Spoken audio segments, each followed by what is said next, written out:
What if when McCain announced that he was going to suspend his campaign and come back to Washington, what if instead of signing on with the rest of the establishment to the bailout, which is, since then we've lost, over 1,000 points in the stock market, what if he had joined with the House Republicans and been against the bailout? Chris, he would have become a populist hero. This is what Newt Gingrich was saying. I mean, absolutely. He was on the opposite side of the biggest issue in the country. And look, you may say it's right, you may say it's wrong. That's the game changer he could have had. He lost the moment. Well, I certainly think that would have been a game changer, and you could have sat there and said, this is a debate about, what the role of the government's going to be and what the role of, that might have been a game changer. But, and in fact, instead of doing that, he comes to this last debate and he announces another $300 billion bailout, in which it's going to be a windfall for all of the banks and lending institutions that were involved in the worst loans, and the taxpayer is going to end up footing the bill for the difference between what the face value of the house was when it was originally bought, right, and what the face value and what the real value of the house is today. Well, Chris, two things. Number one, people want John McCain to be John McCain. We hear that all the time. Where's the guy that just says it like it is and does the right thing? I think in his gut, from what he knows about the economy and what his people are telling him, the $700 billion was the right way to go. But what I think that he had an out, and his out was all these tax extenders that appear to be pork. He said, I'd love to do the $700 billion the way Hank Paulson wanted it, not the way the Senate's giving it to me. We're sort of saying the same thing. You're just saying he should have done it 3 days later when the bill got even messier. But, we're basically saying he needs to be on the opposite side of a big issue from Barack Obama, and instead he decided to go on the same side. And it may be that was the responsible way to go. It sure hasn't solved the financial crisis in the last week, though, has it? No. Do you get the feeling that all the heirs stuff, and Sarah Palin, Governor Palin has been on it for a week now. She started last Saturday. Today's Friday. Do you believe that the Bill Ayers stuff is just not landing the way the Swift boat ads landed on Kerry? I mean, the answer to your question, I think, is yes. I mean, if you believe the polls. Now, maybe we're going to see some erosion or slippage, but in fact, Obama has in the Gallup tracking poll, and Gallup is a very reputable organization, and they're tracking 1,000 people a night. So, and it's a 3-day rolling thing, so it's 3,000 people. They take the last 2 nights, and then each night they poll another 1,000.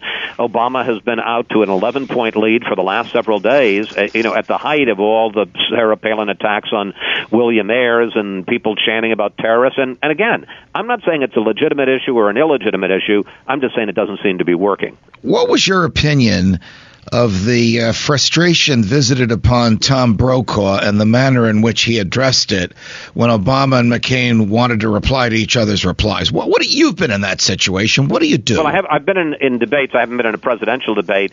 I have a lot of regard for Tom Brokaw. I used to work at NBC for about 10 years under Tom Brokaw.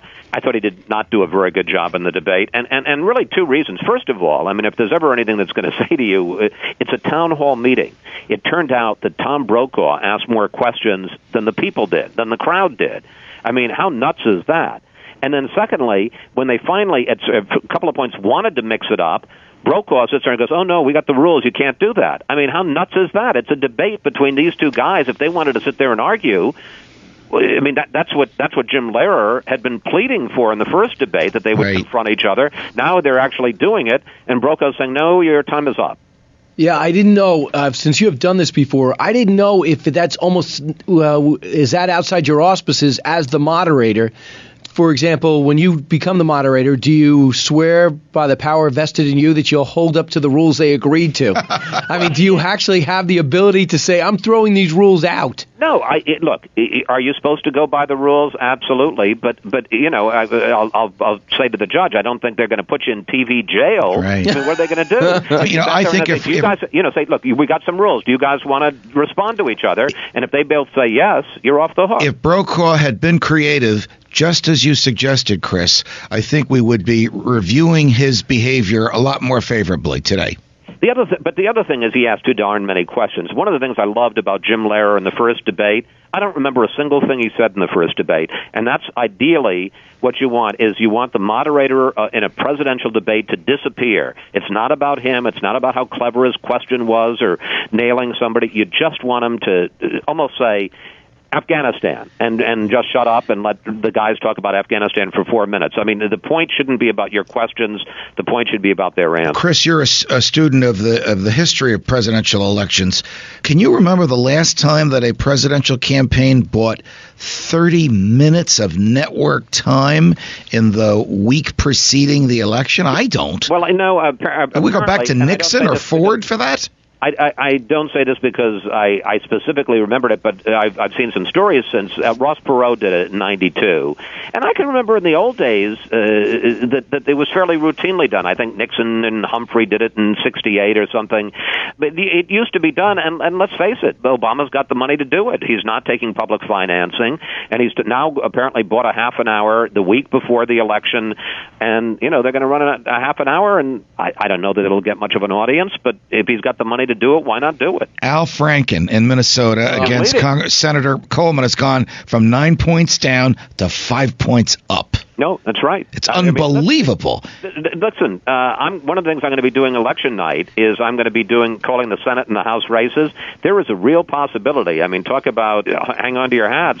If this crisis continues, that a lot of what we're going to be safe Republican seats in the Senate may go to the Democrats. They could get a veto-proof majority. Imagine President Obama, Speaker Pelosi, Majority Leader Harry Reid, and a veto-proof majority in the Senate.